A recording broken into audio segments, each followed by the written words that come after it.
그러나 이러한 역사적 진위 여부는 뒤로 하고 살리에르 증후군은 유사하거나 동일한 직업, 직장에서 뛰어난 두각을 보이는 1인자에 대하여 2인자로서 느끼는 자신의 평범함, 좌절, 무기력, 질투 또는 2인자로서 1인자의 조력자 역할에 머물고자 하는 심리를 설명하는 용어로 사용된다.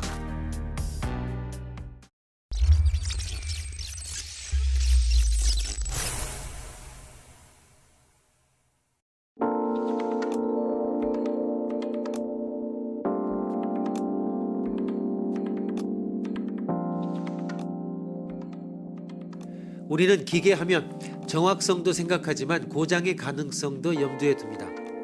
정체성과 관련해 예로 드는 어떤 장치든 고장을 설정하면 인간의 본질에 대한 생각을 다시 하게 됩니다.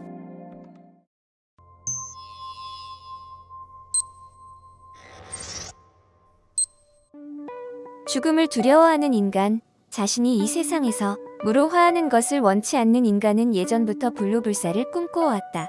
인간 X는 가능한 한 죽음을 벗어나고자 한다. 그는 자신의 몸도 마음도 모두 영원히 살아남기를 희망하는 것이다. 그리고 현대의 과학기술이 그것을 가능하게 하리라고 믿는다. 체세포 자기복제를 통해 그는 늙지 않는 건강한 몸을 만들어낸다. 그 몸은 자기 자신의 몸인 것이다. 그리고 싱크코딩 기계를 이용하여 자신의 뇌 안에 들어있는 모든 정보를 다운로드받아 그 새로 복제된 신체 안에 주입한다. 바로 그 자신의 영혼이 그 자신의 몸 안에 새로 태어난 것이다. 새로 태어난 X는 본래의 X라고 할 수 있는가?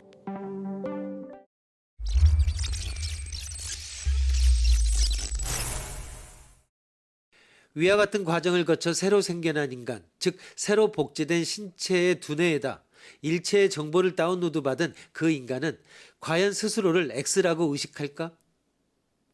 그렇지만 체세포 복제의 원본이 된 몸과 싱크 코딩을 통해 정보를 빼준 두뇌, 즉 진짜 X 역시 여전히 스스로를 X라고 의식하지 않을까?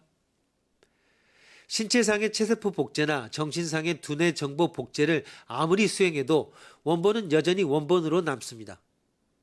컴퓨터에 내장된 정보를 저장 장치에 아무리 다운로드해도 그 원래 정보에 아무 손상이 가지 않듯이 말입니다. X는 여전히 자기 동일성의 의식을 유지할 것입니다. 그런데 그 둘을 동일한 하나의 X라고 말할 수 있을까? 그것이 불가능하기에 X는 비록 자기와 똑같은 몸을 가지고 똑같이 생각하는 자기 복제물을 마주 대할지라도 결국은 그가 자기 자신이라고 느끼지 못할 것입니다.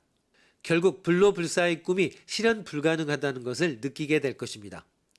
비록 생김새나 성격이나 사고방식 등 온갖 면에 있어서 자기를 빼닮은 자식을 대할지라도 결국은 나는 나고 저 아이는 저 아이다 라는 생각을 버릴 수 없듯이 말입니다.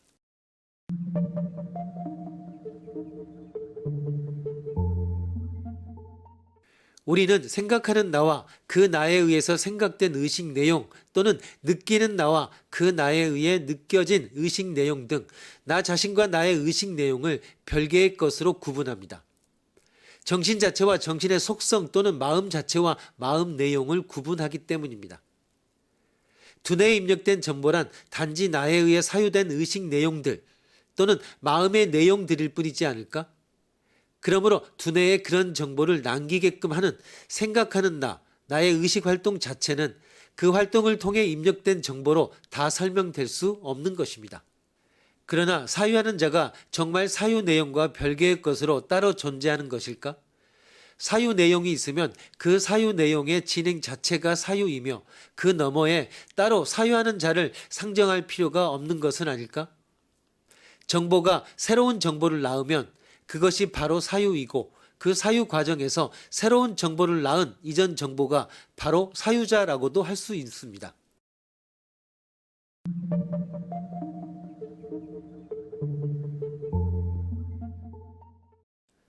(26 더하기 48은) 네모의 계산을 하면서 나는 내가 계산하고 있다고 생각합니다.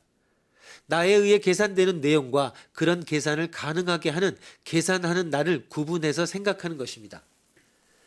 그러나 그 계산을 가능하게 한 것은 실제로 수와 덧셈의 논리이며 그에 대한 정보일 뿐이지 그 이외에 다른 것이 아닙니다.